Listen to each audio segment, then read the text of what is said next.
Hey everybody, it's Paul with reporting live from my sofa. How are ya? I'm doing pretty good. We are still getting settled into the new campground and getting hurricane debris cleaned up and all that fun stuff. I couldn't peel myself away from the TV yesterday, y'all, watching this trial. So much stuff happened yesterday that just makes me go, oh, I mean, this trial of so many trials that I've watched has me going back and forth and scratching my head and this, that, and the other on so many different things. So let's go ahead and just get into all of that today because it is good and juicy. And without further ado, let's review.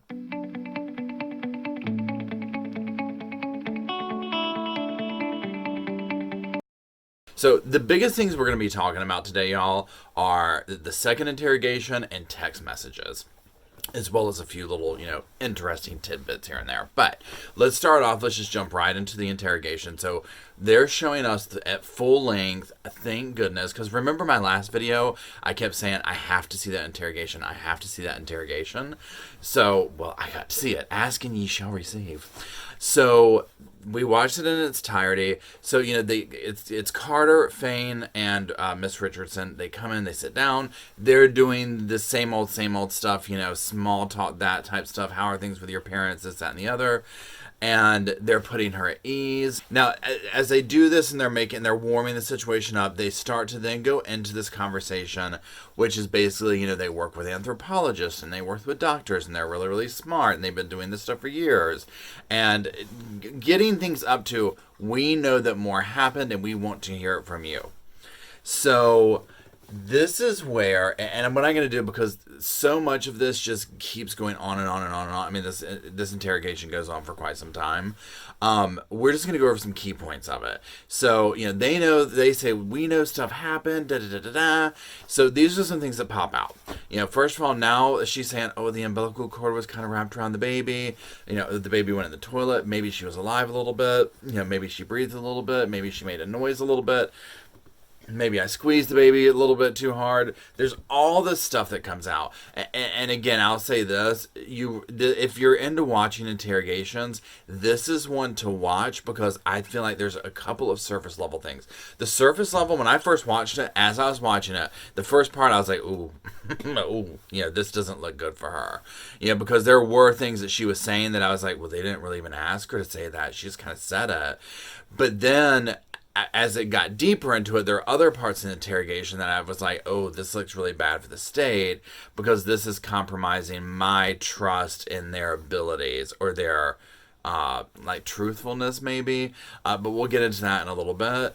And then as I watched it more, I saw where I was like, well, Scott, we know this to be false now. And Skylar's obviously making this up. This is a false confession happening and we're watching it. So that's where that was crazy. So I'm blurting these things out like, oh, it's this or that.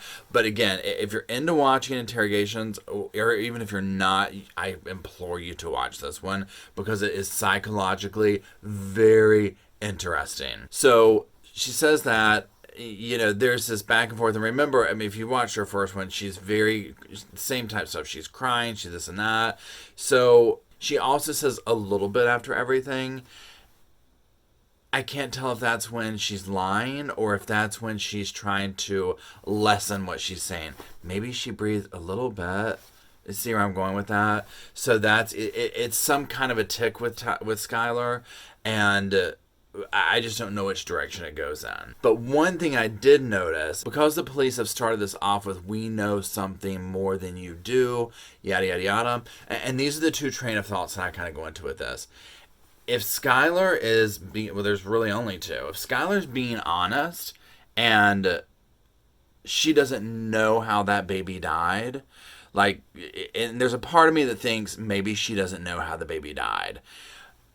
Okay, there's that. Then there's the other one of she killed the baby. And there's actually three options. Or the baby was stillborn. If you go by what she's saying in this interview, she is saying essentially that the baby was born alive, maybe a little bit. But she recants so many things because later she comes back in the same interview and says, well, I didn't think she was breathing. She kind of changes her story. So, I mean, this is true. She goes back and forth and flips. So the beginning, there's not too much prompting except the police saying, we know you're lying, essentially. We know there's something else, so what was it? So you can read into that of something happened when that baby was born. And, whether the baby really came out in the toilet or whatnot, who knows? And so these are the things that I come up with in my mind. And I'm like this. I'm like, first of all, again, my imagination of what it would be like to have a baby in the conditions of this especially are, okay, that's traumatic. I might pass out when it was out of me. I think I would take a few minutes to come to. Things of this nature. Now, I could be wrong. Obviously, I don't know what it's like to have a baby. So, if she had the baby and the baby came out and hit its head in the toilet or was sitting in the water, well, was she able to yank it up that quick? What if Skylar had to sit back for a second?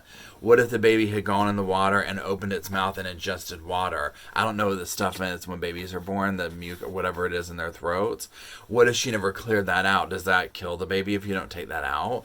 I don't know these things. So, drop it in the comments if you want to help me out there.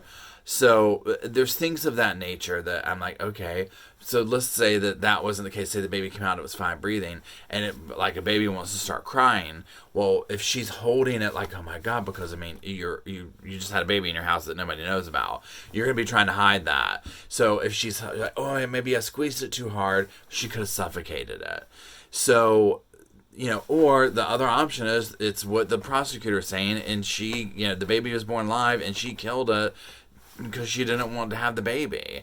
So, there's all that going on there, and it's very complicated. But let's go to a different part of the interview, because literally, I'm kind of just speaking out loud with my thoughts on it, because I can't quit thinking about the different scenarios of this. So let's just fast forward a little bit, and we'll retrack again in a minute. So then they get to the part about the fire, and here's my thing. So the police, they try to convince her that the baby was burned, and they essentially walk her, in my opinion, through what they want her or expect her to say. First reaction from that is, what about the fire? She goes, what fire?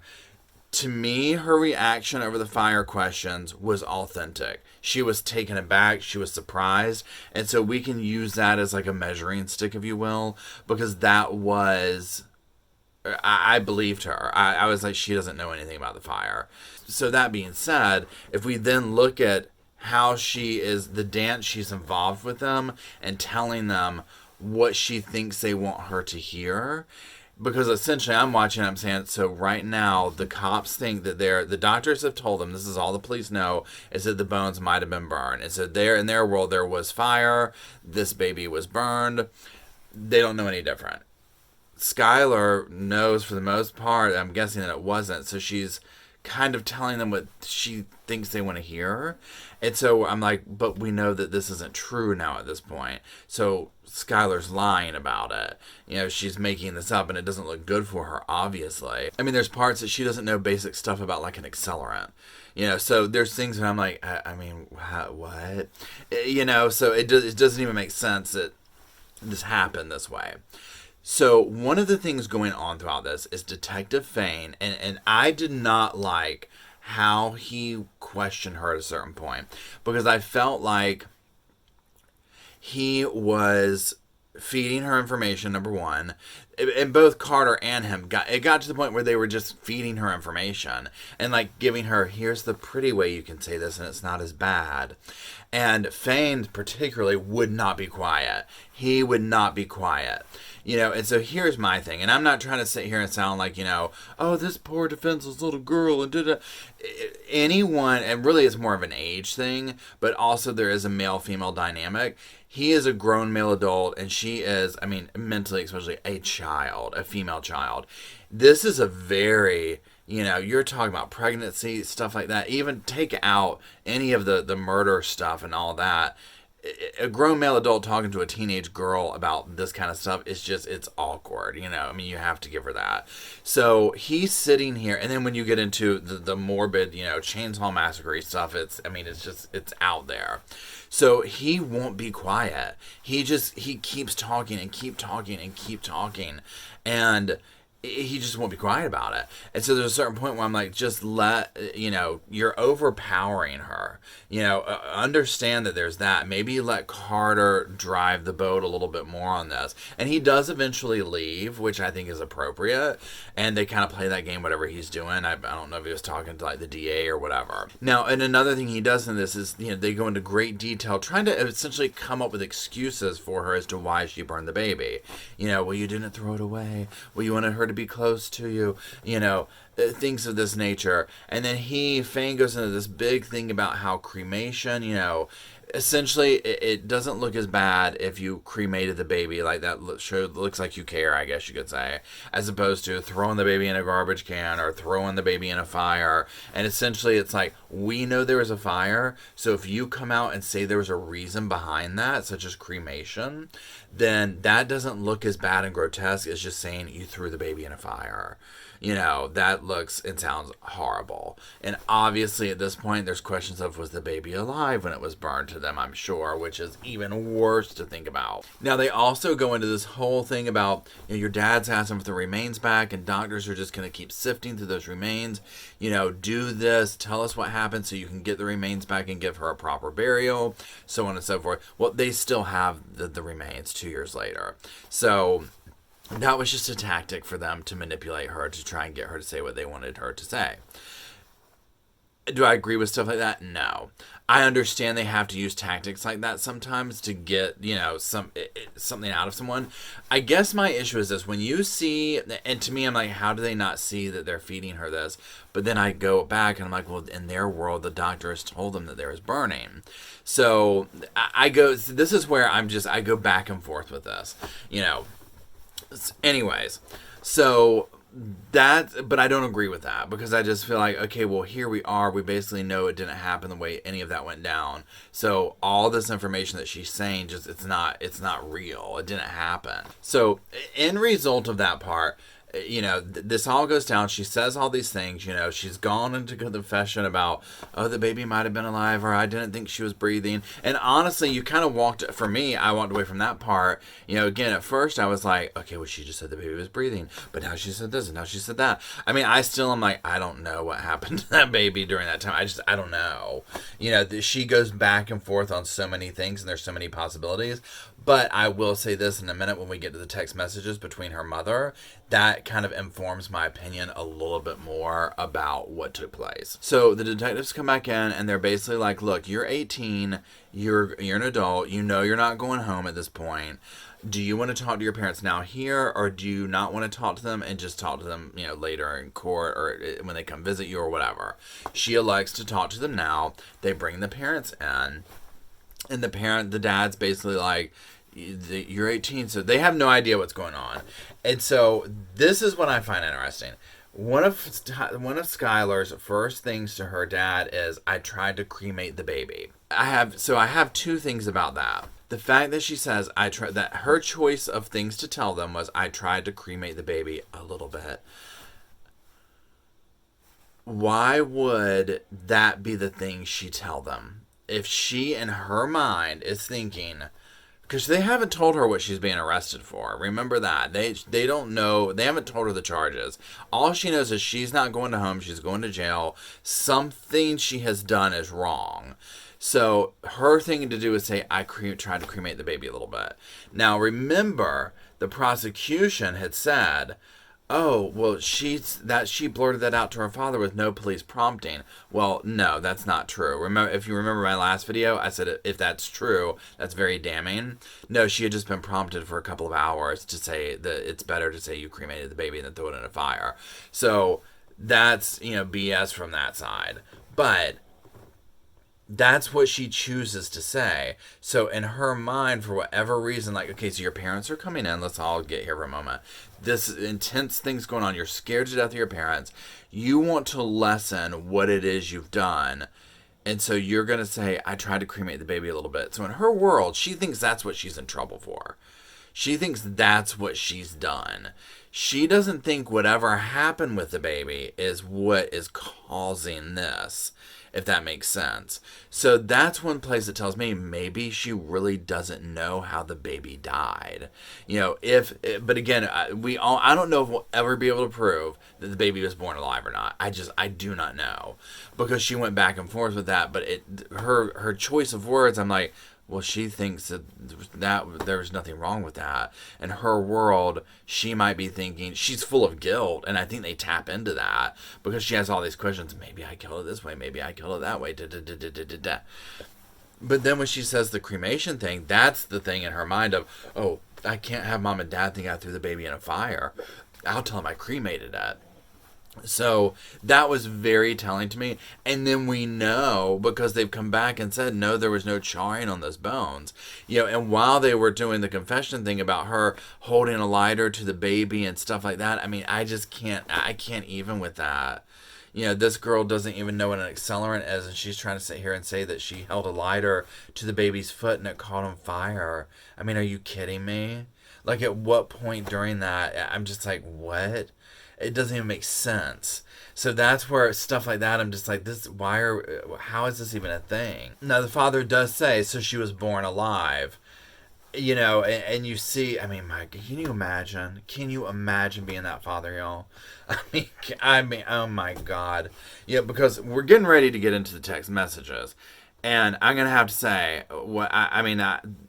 both those parents being in that household, and I'm not trying to sound like I'm perfect over here, but there's some serious stuff that needs to be counseled over there. The dad probably has to put up with a whole bunch of stuff going on from his wife and Skylar. Let's just call that out.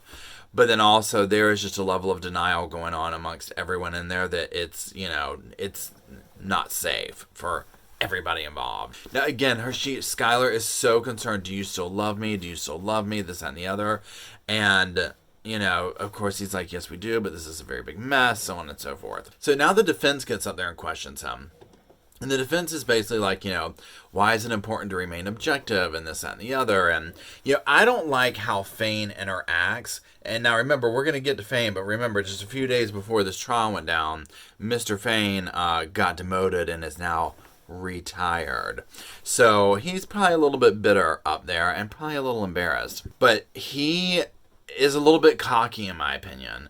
And, some of it, and, the younger defense attorney was the one who dealt with him. So you weren't dealing with the older defense attorney being how he is. Now, this is one thing I thought was interesting. And this isn't just for this case, but any case. So the defense has him read the report that was submitted about the confession by Carter. And it doesn't say that, I'm just going to read this list. It doesn't say how much she denied the burning. Doesn't say that she said the baby was born white. Doesn't say the baby had no heartbeat. Doesn't say the baby wasn't moving. And it says nothing about Dr. Murray changing her mind about the burning. So this is my thing. If Skylar had come up and real off close into the rip had said these things, like, she didn't say this stuff, but I feel like what they do is they get the information they want and then they write a report and say, oh, here it is, but there's no context of, oh, actually we had to tell her 20, I'm making this up, 17 times that she cremated the baby and then she told us she cremated the baby. You see where I'm going with that? So, and again, not just this case, but any case, this is where I'm like, no, we need the entire context so we can say, well, okay, they denied this 29 times. Well, let's see the video ourselves because, that's kind of intense type situation. Now, also, the defense brings up that soil samples from the gravesite were sent into the fire marshal. There is no ignitable liquid found. It doesn't matter what is said. This officer, or not this civilian, whatever he is now, Mr. Fame, does not believe the baby was not burned. He believes the baby was burned because Skylar said she was burned. Period. End of story. Does not matter that they have said, oh no, there was no this. It's nope, she burned that baby somehow, some way, and that's what it is, and everything just worked out to have absolutely no proof for it. So that's where I'm like, no, that's not being objective. That's not looking at the evidence and saying, this is a recipe for disaster. So other things that came up, the defense, says, are you experienced with the Reed technique? No, I'm not, but Carter is. Agrees that Skylar initially denies burning the baby several times. This is when it comes up that, they still have the remains of Annabelle, at the wherever they keep evidence. He admits that he used the word cremation before Skylar used it. He establishes that the pictures they used of the lighter fluid were never sent in for touch DNA. Now, Fane even brings up that, well, her parents even said she's and she went back and forth in her own story. And again, I mean, he's not being wrong when he says that. I don't know too many teenagers whose parents don't have a conversation with them about telling the truth. Now, we don't really know. I mean, obviously, we know some things that she kept from them here. But prior to this, what kind of stuff was she lying about? Because, I mean, this is normal. Not the baby part of it, but teenagers lying to go do what they want to do and stuff. That's, I mean, hello. So that part, I'm just like, and I bet the father is kicking himself for having said that. I'm sure he is. Now, another thing that comes up is, if you remember how they were like, oh, her bed was moved with the stain and stuff. And so the defense brings up, well, look, that was done after that happened. And the whole family, they moved furniture around the whole entire house. Skylar's boyfriend came over and helped them. So that adds a little bit more context of, okay, there's usually a context to add to these things. Then we get into the last thing the defense brings up is basically, and he was very nice, and I'm sure they decided in court what could and could not be said. But essentially, Detective Fane had made some posts on Facebook in relation to the case. And he also had a little situation with a lady friend while on duty. And basically, it was not a cute look at all. And the woman denies that they had an affair. He denies they had an affair, but her husband does not deny this. So it was not good. And now in the report written against him, they said basically, your actions are going to cause your integrity to be questioned for the rest of your career. And I mean, it's true. I mean, something like that, because again, this is like major, something he did. He's married to a judge, number one. And I don't know if they're still married. So he's having some affair on Snapchat. I'm like, are you kidding me? Are you kidding me? So he's having some affair with some woman on Snapchat, allegedly. And, but you want to get up here and talk about being honest and truthful and stuff? I mean, really? Come on. So I get that. I mean, it's a hard pill to swallow when somebody else is it the equivalent of killing, a child? No, but it's still not right. You know what I mean? So when somebody's up here, whatever, I can see that. I mean, it's best that they had him step down because you could never really believe him again. Now, the next witness they got up there was Brandon, Skylar's, I guess, ex-boyfriend at this point. Maybe they're still together. I don't know. I don't think so. So he's up there, and bless this kid's heart. He is just like, oh my gosh. I mean, now he said, I think he was like 16 or 17 at the time, or this was his prom. So she was a year older than him, and he went to the prom with her. And they're showing pictures, and they show him the prom picture. Does she look pregnant now? Well, yeah, I guess so. They talk about the text messages between him and Skylar, and so they bring those up, and he has a very embarrassing handle on his like nickname for his texting or whatever. And I felt bad for him there. And, but they go through the text messages, he's very gentlemanly with her. She does your typical kind of teenager girl stuff like, oh, I don't think I look good in those pictures. And he's like, you look wonderful. And, things like that. He's just, a gentleman with her. And, they're talking about the prom and how, she was cramping that night, which I'm guessing was the beginnings of labor. She's at one point on the couch with heating pads. And so they're showing this to kind of show the conversations obviously going on, because this is the weekend she gave birth. They're just lovey-dovey with each other. Oh, I'm here for you. I love you. Da-da-da-da-da. It's all very typical teenager flingy kind of stuff. But what you're seeing is these text messages of, we know now that Skylar was in labor and had a baby. And, seemingly is like, obviously not telling him. And it gives context as well to realize this girl really didn't want him to know, because if you think about it, that would ruin her situation. She's like, oh, look, I'm pregnant with this dude I had a fling with, some baby, because this guy, Brandon, I felt like was her Prince Charming. I mean, she wanted him. So that's up there, and we kind of see that context, and that's, they showed us these during the opening, and they were kind of shocking, and they still are a little bit like, my gosh. So, but that was interesting. But the bigger interesting part about text messaging is when Detective Wong gets up there and shows us the information from between Skylar and her mother. So he goes into how, these messages are extracted, the whole 9 yards. I don't know what to say about these text messages, y'all. I've never seen such a thing. This mother is so obsessed with her daughter's weight. It's sad. It's a sad, sad day. I have no problem. And we all do this. We all want to be the best version of ourselves that we can be. That's normal. We all want to look good. We all want to be healthy. But when you teach your young daughter, especially a young lady with an eating disorder, which is, I can tell you, her mother is why she has the eating disorder. Where women are held to such a standard of looks and this and that, and you're drilling this into her head and playing this weird mental game with her. I'm like, of course she has issues. So let's just jump into it a little bit. So, Skylar's talking, these text messages show, and now let me say this before we jump into it. It is shown that there are more, the defense brings this up, there are more text messages than these that are just brought up, because you will be thinking, is this all they talk about? But they didn't show those text messages about, like, say, everyday life, I guess. So, Tyler's talking about her weight, this, that, and the other, and the mother basically pep talks her the whole time on how to lose the weight. And she just goes on, and I'm making this up right here, but if Skylar's like, I got on the treadmill for an hour and bossed it up, her mother will be like, you got it, girl, you're doing your best life, and da-da-da-da-da. But it's done in this context that's not, it's weird. The mother has this very weird, I'm living through you, and I'm not happy with myself, so therefore you can't be happy with yourself kind of thing going on. So other things, they're talking about the doctor's appointment. We see that conversation come up. The mother's like, look, this is the same doctor.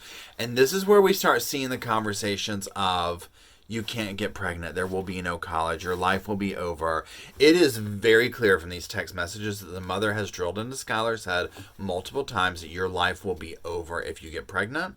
You are going to take you to this doctor because you're spending a lot of time with what's his name. And if you do adult things, there's consequences to them. And, a baby will ruin your life. Literally, that's just what it comes down to. You will have to work and raise the baby and your life will be over. So that's the huge theme to these text messages. At one point, the mother, in regards to weight, even says, if we're just going to keep things honest here, even your father asked me about your stomach. Why would you tell your daughter that? It's so obvious. Well, and so we'll get back to here. So then the mother even goes in and asks Skylar, because the mother did get this email from the doctor's office that said she was pregnant and that discontinued the pills. And Skylar basically lies to her. It's like, that was a mistake. And Tyler says, like, look, that was a mistake. I'm sorry it bothered you. Let's just have a good week. It's prom week. I wouldn't be getting smaller if I was pregnant. And so that is where I'm like, look, I'll say this. She had every opportunity to tell her mother. That if there was one, how much safer do you get? Mom has approached me about it. It's text messages. Let's get this ball going. But she chose not to, and that's on her. So do I see why she chose not to? Absolutely. Skylar is still mentally way younger than 18.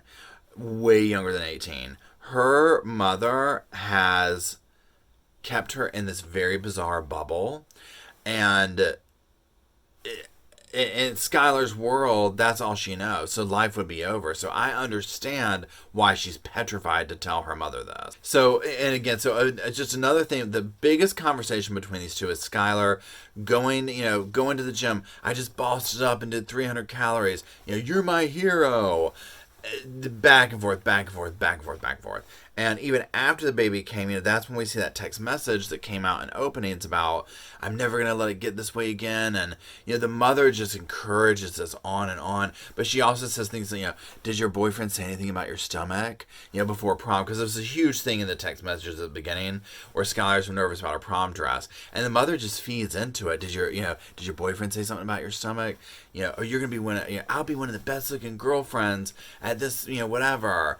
And the mom just completely feeds into that. If you read these text messages, you would think the only thing that Skylar had to offer the world was her weight and her looks. That's it. And it's very sad to see.